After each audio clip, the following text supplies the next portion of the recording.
좋은 날입니다. 12월 9일 GT 묵상에 함께 하신 여러분 환영하고 축복합니다. 오늘은 에스라 6장 1절에서 12절 말씀으로 고레스와 다리오의 조서라는 제목으로 하나님 말씀 나누겠습니다. 본문 말씀 함께 읽어봅니다. 제6장. 이에 다리오 왕이 조서를 내려 문서 창고 곧 바벨론에 보물을 쌓아둔 보물 전각에서 조사하게 하여 메대도 앙메다 궁성에서 한 두루마리를 찾았으니 거기에 기록하였으되 고레스 왕 원년에 조서를 내려 이르기를 예루살렘에 있는 하나님의 성전에 대하여 이르노니 이 성전 곧 제사드리는 처소를 건축하되 지대를 견고히 쌓고 그 성전의 높이는 60규빗으로 너비도 60규빗으로 하고 큰 돌 3켜에 새나무 1켜를 놓으라. 그 경비는 다 왕실에서 내리라.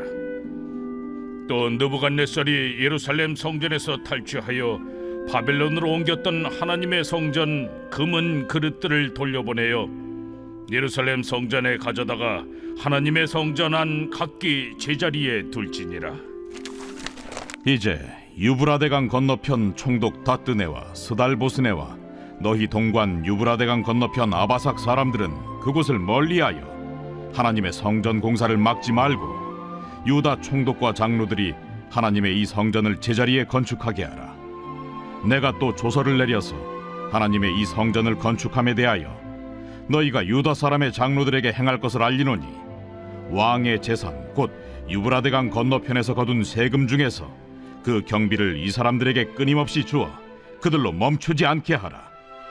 또 그들이 필요로 하는 것 곧 하늘의 하나님께 드릴 번제의 수송아지와 순양과 어린 양과 또 밀과 소금과 포도주와 기름을 예루살렘 제사장의 요구대로 어김없이 날마다 주어 그들이 하늘의 하나님께 향기로운 제물을 드려 왕과 왕자들의 생명을 위하여 기도하게 하라. 내가 또 명령을 내리노니 누구를 막론하고 이 명령을 변조하면 그의 집에서 들보를 빼내고 그를 그 위에 메어 달게 하고 그의 집은 이로 말미암아 거름더미가 되게 하라. 만일 왕들이나 백성이 이 명령을 변조하고 손을 들어 예루살렘 하나님의 성전을 헐진대 그곳에 이름을 두신 하나님이 그들을 멸하시기를 원하노라. 나 다리오가 조서를 내렸노니 신속히 행할지어다. 먼저 오늘 1절부터 5절을 보면요, 다리오 왕은 고레스 왕의 조서를 찾습니다. 찾아냈다라는 것을 알 수 있는데요, 먼저 1절, 2절을 보면 다리오 왕이 예루살렘 성전에 대한 조서를 찾으라고 명령했어요. 1절입니다. 이에 다리오 왕이 조서를 내려 문서 창고 곧 바벨론에 보물을 쌓아둔 보물 전각에서 조사하게 하여, 조사를 시작하라 명했습니다. 그런데 2절을 보니까요, 메대도 앙메다 궁성에서 한 두루마리를 찾았으니 거기에 기록하였으되 라고 하면서 앙메다 궁성에서 고레스의 조서, 고레스 칙령을 찾게 됩니다. 자, 여기에 앙메다라고 하는데 앙메다는요, 여름 궁전을 말합니다. 여름 궁전, 겨울에는 바벨론 궁전, 그리고 봄에는 수산궁. 수산궁은 우리가 에스더서에서 등장하는 그 궁전이 수산궁으로 기억하죠.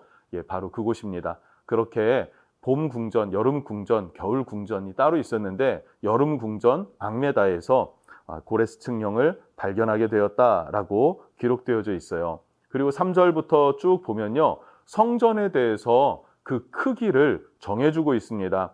3절, 고레스 왕 원년에 조서를 내려 이르기를 하면서 고레스 왕이 내린 조서의 내용입니다. 예루살렘의 하나님의 성전을 건축하는데 제사드릴 처소를 건축하되 지대를 높이 쌓고 또 견고하게 쌓아라. 그리고 그 성전의 높이는 60규빗, 너비도 60규빗으로 해라 라고 하면서 크기를 정해줍니다. 그런데 이게 열왕기상 6장 2절 말씀에 솔로몬의 성전의 크기가 등장하고 있는데 솔로몬의 성전은요, 그 길이가 60규빗, 너비가 20규빗이었어요. 20규빗의 너비였는데, 그런데 이 고레스 칙령에 의하면 60규빗으로 해라 라고 했어요. 그러니까 넓이가 훨씬 3배 정도 넓어졌다, 이렇게 볼 수 있겠죠. 자, 그래서 전반적으로 볼 때 솔로몬의 성전보다 그러니까 솔로몬 성전이라는 건 여호와의 성전이겠죠. 솔로몬 성 안에 있는 여호와의 성전보다 더 큰 성전, 2배 이상의 성전을 더 짓도록 고레스 왕이 명령했구나 하는 것도 알 수 있고요. 또 4절을 보면 큰 돌 3켜에 새 나무 1켜를 놓으라. 그러니까 큰 돌을 3겹으로 놓으라. 3겹으로 놓아서 견고하게 쌓아라. 그리고 나무로 아름답게 만들라라고 말한 것이 바로 고레스의 명령이었습니다. 그것이 조서로 발견되었다라는 것이죠. 또 뿐만 아니라 바벨론 왕 느부갓네살이 이스라엘을 정복했을 때 예루살렘 성전에 있던 금과 은과 그릇들을 다 탈취해 오지 않았습니까? 그것을 돌려줘라 했었던 그 과거의 조서가 분명하게 기록되어 있는 것도 발견하게 되는 것이죠. 그래서 이 모든 경비는 왕실로 들어올 세금으로 충당할 것이다 라고 합니다. 그것이 고레스 칙령, 고레스 왕의 조서 내용이었습니다. 자, 그리고 다리오 왕은 이 고레스 칙령을 발견한 이후에 이 고레스 왕의 명령을 따라서 너희가 이렇게 행하라 라고 하는 재차 조서를 내리게 되죠. 자, 먼저 6절부터 7절을 보면 다리오 왕의 조서 명령입니다. 첫 번째 명령, 예루살렘 성전 공사에서 너희는 멀리 떨어져 있어라. 그래서 방해가 되지 말게 하라 라고 명령하고 있어요. 왜 그러냐면 이미 간섭하고 방해하고 하면서 성전 건축이 16년이나 늦어지지 않았습니까? 그러니까 이런 일이 재발돼서는 안 된다는 것이죠. 이것이 첫 번째 명령이었고, 두 번째 명령은 8절부터 10절입니다. 건축 재정을 신속하게 지원해줘라. 그래서 지체되지 않게 하라라고 명령하고 있습니다. 우리가 건축을 속도내기 위해서는요, 많은 인력이 필요하죠. 또 많은 인력과 자원들이 필요한데 이것들은 곧 재정과 연결이 되어져 있어요. 많은 재정을 가지고 시작하면 공사 기간을 단축할 수가 있었던 것이죠. 그러니까 신속하게 늦은 이 약속을 지키기 위해서는 많은 재정이 필요하니 그러니 신속하게 지원해줘라 라고 명령합니다. 그리고 두 번째, 제사에 드릴 제물과 물품을 제사장들이 요청하는 대로 실수하지 말고 게으름 피지 말고 정확하게 제공해 주어서 그들로 하여금 그들의 하나님 여호와께 제사하게 하라라고도 말하고 있습니다. 놀랍지 않습니까? 이렇게까지 이스라엘을 우대하듯 사랑하듯 혹 이스라엘 사람인 듯 보일 정도로 이스라엘에 대해서 또 성전 건축에 대해서 굉장히 관대한 모습을 보여주고 있습니다. 뿐만 아니라 그들로 하여금 왕과 왕자들을 위해서 기도하도록, 중보기도하도록, 그 기도가 끊이지 않고 지속할 수 있도록 도와라 라고도 명령하고 있습니다. 여러분, 다리오 왕은 고레스 칙령을 발견했습니다.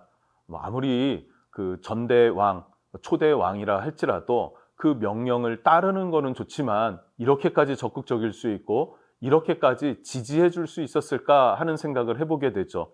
그 이유를 한 가지 찾아본다면 다니엘의 영향력이 컸을 것 같습니다.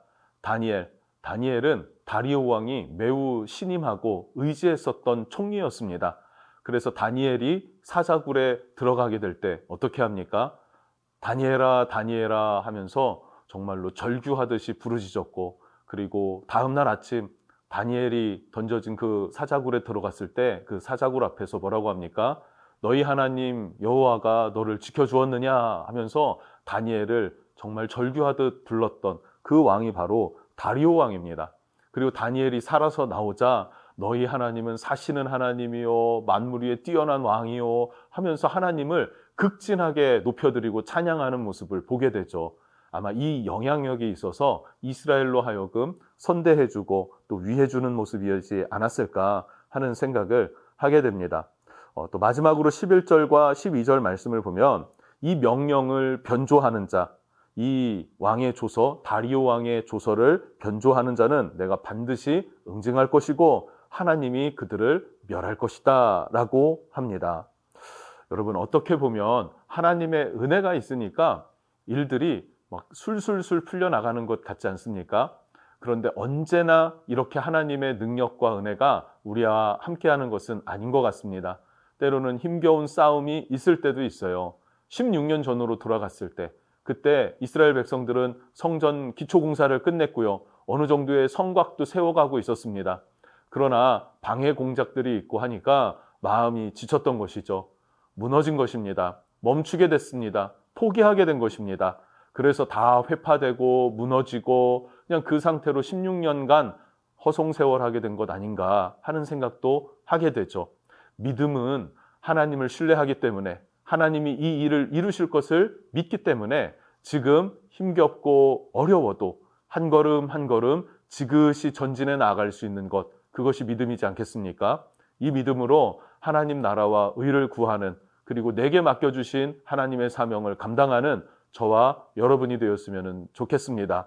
그러면 하나님께서 함께 하시는 은혜가 반드시 있을 것이고, 그 능력으로 말미암아 그 사명은 반드시 감당하게 될 것입니다. 여러분을 축복합니다. 기도하겠습니다. 하나님, 다리오 왕은 고레스의 문서를 발견하고 재차 그 고레스의 약속을 성취하되 적극적으로 명령하여서 돕게 하고, 또 그 약속이 신속히 성취되도록 힘을 써주고 있습니다. 이 모든 것이 사람으로 인해서, 고레스로 인해서, 다리오로 인해서 일어난 일처럼 보여지지만 그 이면에는 하나님의 사람들이 있었고, 헌신하는 백성들과 또 다니엘과 뿐만 아니라 알 수 없는 많은 사람들을 통해서 역사하시는 하나님이 계심을 우리가 보게 해 주십시오. 하나님이 계획하시고 하나님이 이끄시면 반드시 이루어진다는 사실을 우리가 기억하고 신뢰하며 하나님 안에 거하는 성도 되게 하옵소서. 예수님의 이름으로 기도합니다. 아멘.